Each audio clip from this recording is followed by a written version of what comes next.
Uh, I've just got a couple of things I want to touch on.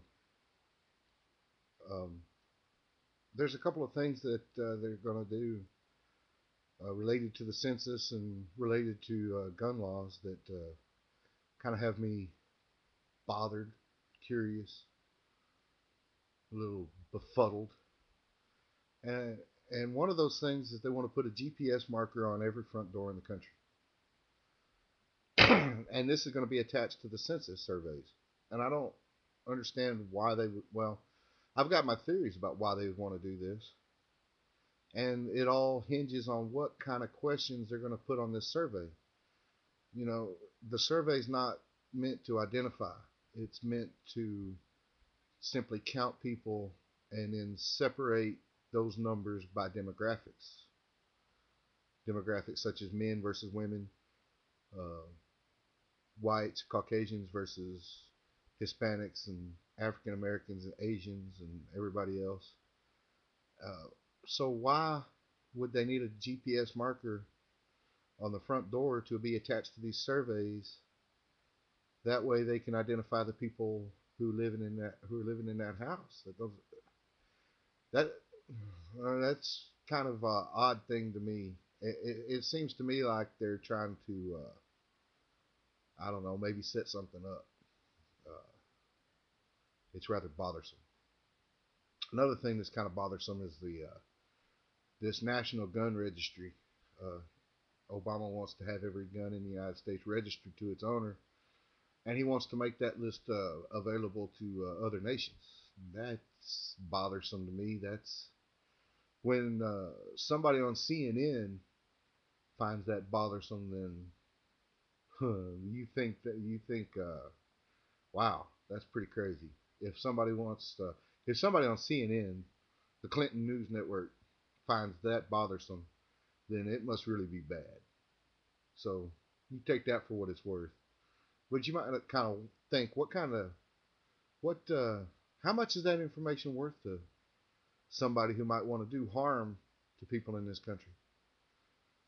How much is that information worth to people who might want to suppress liberties in this country?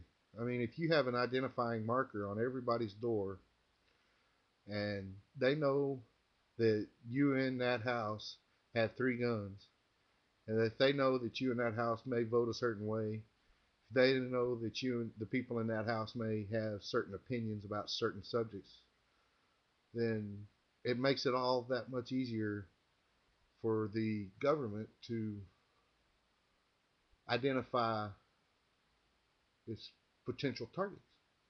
Just seems to me. This may be very conspiratorial, but I don't know. It's something to think about. But really, what I want to talk about is Arlen Spector.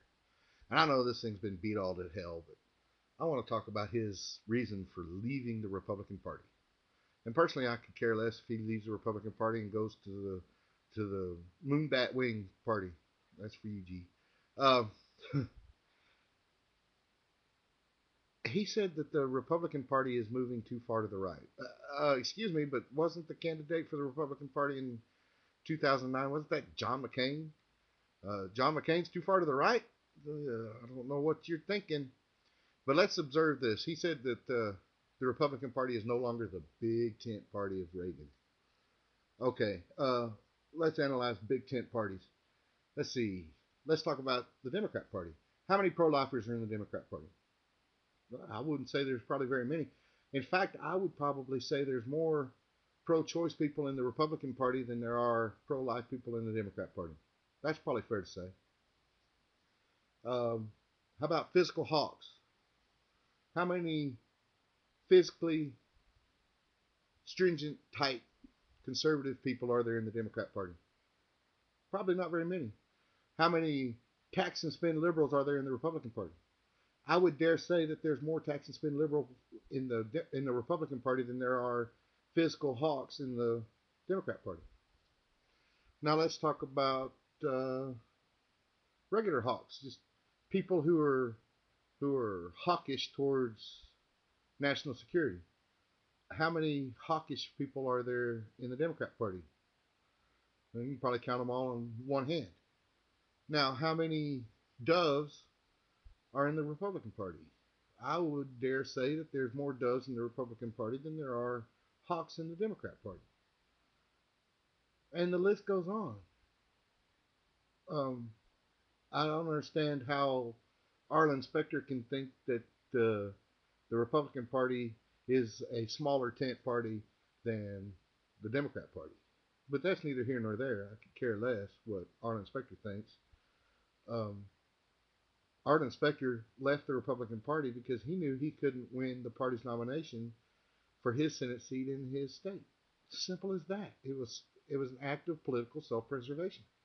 And I don't know why he didn't just come out and say, "Well, I can't win in the Republican Party. I'm going to move to the Democrat Party. Maybe I can win there." Anyway, back to the stuff at the beginning. What does everybody think about that?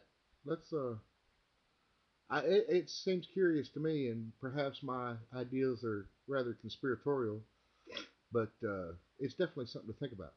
So post some text comments, video responses, whatever you want to do. Rate it, favorite it, whatever. Talk to you later. Bye.